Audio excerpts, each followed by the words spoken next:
우리가 예수 믿고 구원받은 성도들의 삶이 어떠해야 되는가? 12장 이제 1절부터 쭉 나왔잖아요. 하나님이 기뻐하시는 거룩한 산 제물로 드리는 산 제사와 같은 삶을 살아야 된다. 이것이 바로 우리의 영적인 예배입니다. 마음의 변화를 받으라고 하셨습니다. 하나님이 기뻐하시고 선하시고 뜻이 무엇인지 분별하는 삶을 살으라. 그러면서 이제 12장 밑으로 쭉 내려가면서 구체적인 모습을 조금씩 너무 두리뭉실하게 하면 못 알아들으니까 구체적인 걸 얘기해 주는 겁니다. 바울이 9절에 사랑엔 거짓이 없나니 라고 합니다. 거짓 없는 사랑을 하라는 겁니다. 진실한 사랑을 하라 이겁니다. 예수 그리스도 안에서 변화된 성도는요, 진실한 사랑을 해야 돼요. 우리 주님께서 말씀하셨잖아요. 요한복음 13장 14절에 새 계명을 너희에게 주노니 서로 사랑하라. 내가 너희를 사랑한 것 같이 너희도 서로 사랑하라 하셨어요. 이 사랑이, 진실한 사랑만이 우리는 구약의 율법의 완성이고요. 그리스도 안에 있는 새 언약의 가장 핵심이 이 사랑입니다. 사랑. 그래서 사도 바울은 이 9절 말씀에 진정한 사랑을 해라. 진실한 사랑을 해라. 악을 미워하고 선에 속해라. 이렇게 얘기합니다. 사랑이라고 얘기하면 개념은 다 알지만 이것을 우리가 그리스도 안에서 이해하기는 쉽지 않아요. 사랑이라는 게 너무 포괄적인 단어이기 때문에 그렇죠. 그런데 어떤 좋은 감정을 느끼고 서로 기분 좋게 하라 이 정도의 느낌이 아니고요. 사랑이라는 것은 분명한 방향성이 있다는 겁니다. 그 방향을 선이다라고 합니다. 영어로 good이죠. good. 우리가 선을 향해서 분명한 방향을 향해서 가는 것이 진실된 사랑이다. 하나님께서 우리를 구원하시고 우리를 마음이 변화시키고 그런 삶을 살아가실 때 그 방향이 있는 거예요. 그것은 악을 향해서 가는 것이 아닙니다. evil, 악을 향해서 가는 것이 아니라 선을 향해서 달려가는 삶이다. 분명한 방향성을 보여줍니다. 그러므로 선과 악의 사이에서 우리 그리스도인들은요, 마음속으로 이것을 분별해야 돼요. 지혜를 받아서 이 선과 악을 분별한 진실한 사랑을 해야 됩니다. 창세기에서 보면 아담과 하와가 선악과를 다 먹었습니다. 선과 악을 알게 하는 나무의 실과예요. 그리고는 선과 악을 알 수는 있었지만 그들이 가지지 못한 건 무엇이었습니까? 그거 선이 무엇이고 악이 무엇인지 알았지만 그것을 구별해서 선을 택할 능력은 없었어요. 그래서 하나님께서는 그리스도 예수 안에서 모든 사람을 구원하시되 이제 그리스도 안에서 그 창세기 아담과 하와가 빠졌던 그 늪에서 우리를 건져내시는 거예요. 선과 악을 구별해서 선을 택할 수 있도록 하시는 겁니다. 하나님이 보시기에 무엇이 선한 것인가? 하나님이 보시기에 무엇이 악한 것인가를 구별하는 것, 이 두 가지 선택지에서 우리는 날마다 고민을 하게 되는 것이 우리의 그리스도인의 삶입니다. 무엇이 선인가? 무엇이 악인가? 무엇이 빛이고 무엇이 그림자인가? 나는 무엇을 선택할 것인가? 어떻게 분별할 것인가? 우리가 그러한 삶의 방향성을 분별히 결정해야 됩니다. 이것을 잘못해서 자꾸만 잘못된 방향으로 선택하게 되면요, 우리는 파멸의 길로 갈 수밖에 없어요. 우리의 인간관계는 파멸을 향해 가게 갈 수밖에 없고 우리의 가정도 깨어지게 되고 우리 교회도 어지러워지고요. 사회는 혼돈으로 빠져듭니다. 무엇이 선인지 무엇이 악인지 분별하지 못하면 악을 선으로 잘못 생각하면 어떻게 되겠어요? 혼란에 빠지는 겁니다. 그러므로 하나님의 사랑, 진실한 사랑은 이 하나님의 선을 분별할 줄 알아야 합니다. 10절에 형제를 사랑하여 라고 되어 있습니다.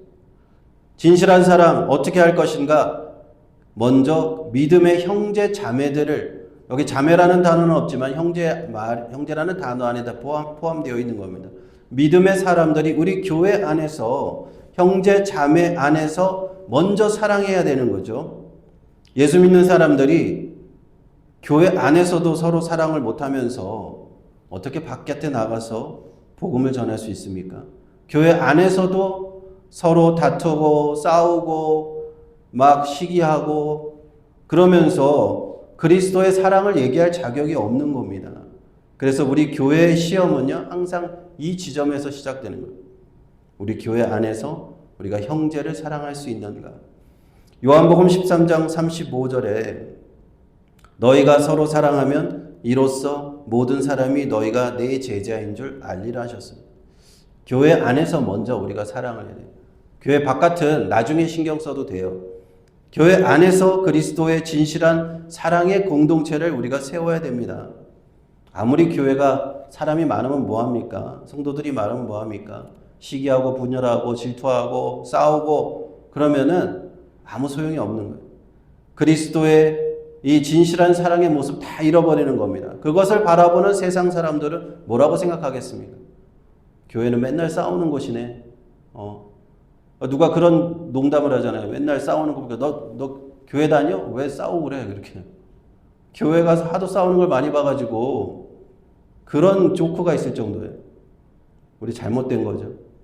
형제 사랑의 모습 우리가 회복해야 되고요. 뭐라고 되어 있습니까? 형제를 사랑해요. 10절에 서로 우애하고 존경하기를 먼저 하라 이거 얘기되어 있습니다. 우애하고 존경해라. 존경하라는 것은 남을 나보다 낮게 여기라는 거죠. 서로 우리가 교회 안에서 성도들이 나보다 남을 더 낮게 여기는 것 존경한다면 우리는 진실한 사랑을 할 수가 있는 거예요. 실패하는 건요. 남보다 나를 낮게 여기면 실패하는 겁니다. 이 사랑에. 한 끗 차이입니다. 그 방향이 반대로 되면 실패하는 거예요. 저 사람보다는 내가 낫다라고 생각하면 실패하는 거예요. 저 사람의 말보다는 내 말이 옳다라고 생각하면 실패하는 거예요. 그러면 서로 싸우게 되는 거예요. 깨지는 거예요. 우리가 부부간에도 그렇지 않습니까? 왜 부부간의 그 관계가 깨집니까? 가장 큰 원인이 대다수가 성격 차이라고 얘기하는데 한마디로 정의하면은 이겁니다. 이거. 아내가 남편에게 당신 말이 다 틀렸다. 내 말이 다 옳다. 이렇게 계속 가면은 깨지는 겁니다. 남편이 아내에게 당신의 행동이 잘못됐다. 내가 행동이 다 옳다. 당신보다는 내가 더 낫다는 태도. 그러면은 10중 8구 그 관계는 깨지게 되어 있어요. 그 사랑은 깨지게 되어 있습니다. 원리가 그렇습니다. 사람과 사람 사이의 관계의 원리가 그래요. 항상 갈등의 요소가 있잖아요. 항상 의견 차이가 있잖아요. 항상 저 사람의 생각과 내 생각이 다릅니다. 저 사람이 원하는 것과 내가 원하는 것이 다른데 그 갈등의 국면이 있는데 어떻게 거기를 우리가 사랑으로 극복할 것이냐. 내가 당신이 나보다 낫다. 라는 마음만 가지면 되는 거예요. 그러면 끝나는 겁니다. 진실한 사랑은 거기서부터 유지가 되고 시작되는 겁니다. 상호 존중하는 것, 그것이 진실한 사랑이 거기서 시작되는 겁니다. 11절에 부지런하고 게으르지 말고 열심을 품고 주를 섬기라. 그리스도인의 삶은요, 열심을 품어야 됩니다. 주를 섬기는데 이 열심은 인간적인 열심은 아니에요. 성령께서 우리 안에 불붙듯이 타오르게 해주시는 그런 열심입니다. 내가 열심히 하려는 것은 사실은 얼마 못 갑니다. 작심삼일이라고 해서 우리가 새해가 되었는데 한 달이 지났는데 내가 올해는 꼭 이걸 좀 열심히 해야지. 잘 안 되잖아요. 그런데 우리 안에 성령께서 열심을 주시면요. 그게 계속 지속될 수가 있어요. 왜냐하면 성령께서 끊임없이 그 활활 타올 수 있도록 성령의 기름을 부어준단 말이에요. 기름. 왜 기름이라고 하겠어요? 불을 태우려면 기름을 부어야 된단 말입니다. 성령께서 우리 마음에 불을 붙여주시는, 기름을 자꾸 부어주시는. 그래서 그 열심을 가지고 교회 안에서 우리가 섬기는 삶을 살아갈 수 있는 거예요. 교회를 오래 다녀도 열심이 없는 사람이 있어요. 그런데 어떤 분들은 열심을 내는 사람이 있습니다. 성도를 섬기는 데 열심하고 교회를 세우고 예배 드리는 데 열심하고 그것은 성령의 충만할 모습이에요. 지금 세대를 보면은 이러한 열심들이 점점 식어가요. 교회도 안 오려고 하고 교회를 와도 그냥 예배만 바로 드리고 집에 가려고 그러고 웬만하면은 그냥 요즘에 또 코로나 이후로 그냥 집에서 그냥 유튜브나 보고 그렇게 예배 드리려고 해요. 열심히 식어버리는 세대 됐습니다. 이래서는 하나님의 교회가 세워질 수 없습니다. 열심을 품고 주를 섬기라 말씀합니다. 근데 그 열심을 또 잘못된 열심을 품으면 안 돼요. 내가 열심히 교회를 일을 한다고 해서 또 주님을 교회를 한다고 해서 내가 스스로 뭔가 드러나려고 하는 사람이 있어요. 나를 위한 열심 안 되고요. 내가 주를 섬기는 섬김에 열심이 있어야 된다. 그래서 열심을 품고 나를 섬기라고 했습니까? 주를 섬기라. 주님을 섬기고 우리 성도님들을 섬기고 나는 낮아지고 내가 주님을 높여야지 하는 열심 우리에게 필요합니다. 12절 보시면 소망 중에 즐거워하며 환난 중에 참으며 기도에 항상 힘쓰라 하십니다. 이 소망, 인내, 기도 이 세 가지 요소인데요. 뗄래야 뗄 수 없는 세 가지 요소입니다. 우리가 예수 믿고 구원받아서 천국 소망을 가지게 되잖아요. 그런데 이 땅에서 항상 기쁘고 즐겁게 소망 중에 살아가지만 항상 무엇이 닥쳐온다는 겁니까? 환난이 닥쳐온다는 거예요. 여정이 평탄치가 않아요. 믿음의 여정은 환난을 통과하는 겁니다. 그래서 믿음 생활 하신 분들은 왜 이렇게 예수 믿는 것이 어려운가? 하나님 왜 이 환난을 나에게 가시밭길과 같은 환난을 나에게 허락하십니까? 라고 할 때 세 번째 기도가 필요해요. 기도. 그 환난을 통과하기 위해서는 인내하면서 기도를 통해서 항상 힘쓰라고 그랬잖아요. 기도를 통해서 이 환난을 통과하는 겁니다. 그래서 소망, 인내, 기도 이 세 가지가 우리가 그리스도인으로서 변화되어 가는 삶 속에서 가장 필수적인 세 가지, 필수적인 세 안내자다라고 이렇게 얘기를 할 수가 있을 겁니다. 그리고 13절 마지막에 성도들의 쓸 것을 공급하며 손 대접하기를 힘쓰라 합니다.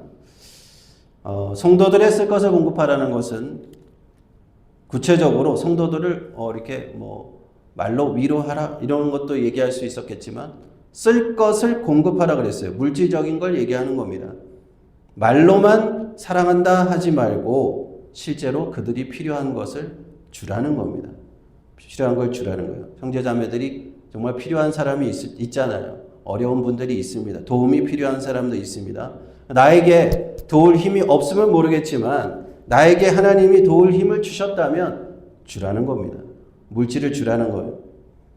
우리가 흔히 하는 말에 사랑의 완성은 지갑이 열릴 때 이루어진다는 얘기가 있어요.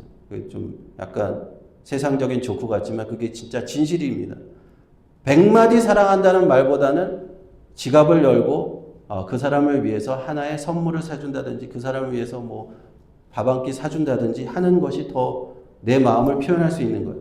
아무리 우리가 그리스도 안에서 사랑을 얘기하면 뭐합니까? 형제자매가 당장 먹을 것이 없고 입을 것이 없어서 굶어가고 있는데 말로만 사랑을 외치는 것은 공허한 것이죠. 나도 도울 수 없다면 나도 똑같은 처지라면 할 수 없겠지만 내가 도울 힘이 조금이라도 있다면 드리는 거죠. 오병이어를 드리는 소년의 마음처럼 우리가 드리는 겁니다. 성제 자매들에게. 그렇게 서로를 돌봐주고 물질적인 서로의 헌신과 공급하는 것을 통해서 우린 진실한 사랑을 나타낼 수 있고 진실한 사랑을 우리 교회 안에서 이룰 수 있는 것입니다. 그리고 마지막으로는 손 대접하기를 힘쓰라 합니다. 당시에 이제 바울 시대의 특징이 좀 있는데요. 손 대접한다는 건 뭡니까? 손님이 왔을 때 잘 대접하고 그 사람이 우리 집에서 머물 수 있도록 도와주고 그런 겁니다. 바울 시대에는 숙박시설이 없었다고 해요. 그래서 있더라도 비용이 많이 들었어요. 그런데 사도 바울이 그랬듯이 그 전도여행을 막 다니잖아요. 전도여행 다니는데 돈이 들 거 아닙니까? 숙박비가 필요하잖아요. 먹을 것도 필요하잖아요.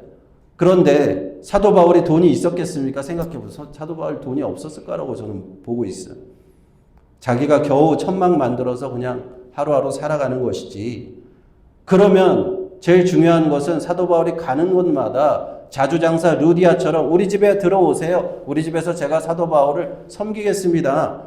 먹을 걸 드리고 잠자리를 제공하고 그렇게 함으로 사도 바울이 3차에 걸친 전도여행을 마칠 수 있었단 말이에요.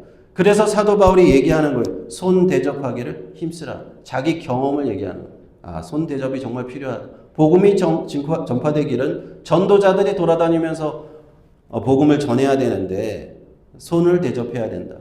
그렇게 그래서 특별히 이 손 대접은 그런 맥락에서 나왔다라고 생각하면 되시겠습니다. 오늘 말씀 우리가 받았는데요. 9절부터 13절까지 하나님께 드리는 변화된 삶, 산 제사에 하나 어떻게 우리가 살아야 되는지 그리스도 안에서 우리가 실천 어떤 리스트라고 보면 돼. 이러한 실천 이렇게 해라 우리가 그 말씀 받았습니다. 그대로 우리가 실천하면서 나아갈 수 있기를 축원합니다. 이제 말씀 생각하시면서